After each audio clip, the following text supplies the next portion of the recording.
আমাদের উৎসব। উৎসব মানে আনন্দ অনুষ্ঠান। প্রত্যেক জাতি নিজেদের কিছু উৎসব আছে। উৎসব পালন করা হয় জাঁকজমকের সাথে। কোনো উৎসব দেশকে ভালোবেসে পালন করা হয়। কোনো উৎসব পরিবারের লোকজন পালন করে। কিছু উৎসব বিশেষ ধরনের মানুষ পালন করে। আবার অঞ্চলে ভেদে নানা রকম উৎসব দেখা যায়। পয়লা বৈশাখ বাংলা বছরের প্রথম দিন। এই দিন নতুন বছরকে বরণ করে নেওয়া হয়। এই উৎসবকে বলে নবাবর্ষ।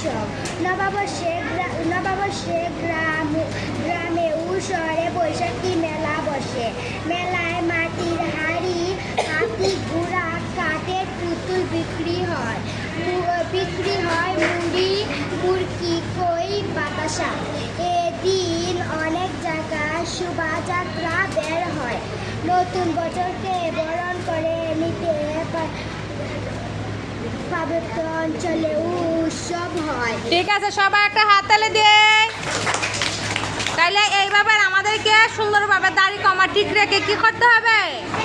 রিডিং পড়তে হবে। সবাই পারবে না?